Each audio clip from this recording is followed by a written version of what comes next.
With most summer sports programs being canceled because of COVID-19, kids are still outside and active. Find out why next. With the 2020-2021 Florida State football season being in the air because of COVID-19, what are players doing to stay active for the upcoming season? As cases in Florida resurge and the temptation to just go outside, enjoy the weather, enjoy the trees, enjoy the environment that is outside in normalcy, what will families do for the upcoming 4th of July holiday?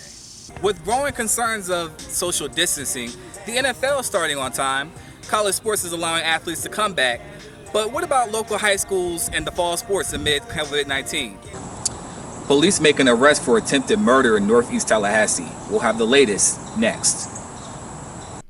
Dentist, musician, pastor, entrepreneur, author, and community advocate are the many hats that Bishop Leonard Scott has worn over the years. But his most historic impact is running the oldest African-American owned gospel record label in the world, Ty Scott Music and Entertainment. Scott has served as a dentist at Scott Dentistry in Indianapolis, Indiana for 40 years. Bishop Leonard Scott is currently the pastor of Rock Community Church. He is married to First Lady Christine Scott and has 7 children. Besides working behind the scenes at Ty Scott Records as its acting CEO and chairman, Bishop Scott recorded several live praise and worship projects, many that focused on traditional hymns, hymns for the nation, hymns and church songs live from Alabama, and more. Ty Scott Records may be trending in a new direction for the future of live praise and worship recordings. According to a past quote from Pastor Scott, the mere fact that this project is on the shelf and that people are listening to it will hopefully get some of our churches to adapt to this format and see how effective this is for our own worship services, said Scott. Outside the church, Bishop Leonard Scott has published 3 books through Evergreen and Black Card Book Companies. His latest, released in 2017, titled The Ultimate Boost from Within, 31 Days to Health, Wealth, Wholeness, and Happiness, was a major success. Bishop Leonard Scott released a popular 2018 single titled Working in My Favor, featuring gospel legend Fred Hammond and Shirley Murdoch, on his Jesus Love Legacy album. David Johnson, BNC. Bishop Scott, thank you so much for joining us today.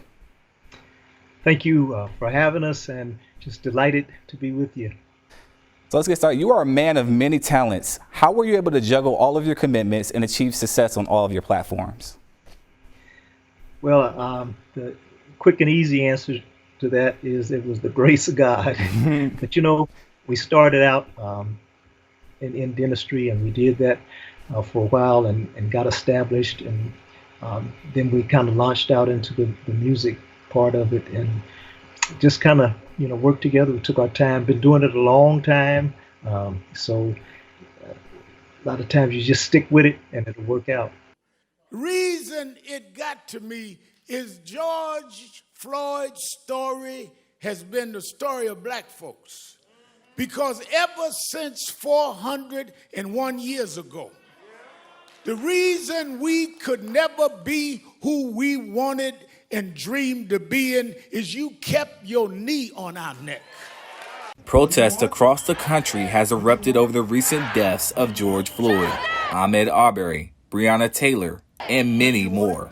Though protest has further divided the country on racial injustice, systematic racism, and daily microaggressions, how much of a toll is the fight for change taking on the mental health of Black Americans? According to Dr. Jamaica Cooper, a lot. I think anyone who's watching the news every day and they see these cases, or they're watching it on social media, however you get the news, I think you will have to seek out help. Whether you seek out help from your churches, whether you seek out help from support groups, whether you seek out help from your family and groups of friends, or a therapist, you're going to have to seek out help somewhere, because there's no way any African-American person can watch these situations occur over and over and over again and not feel afraid and not feel worried about the safety of them and their children. As protests continue around the world, will there be real change, or will Black Americans continue to suffer in silence? David Johnson, BNC.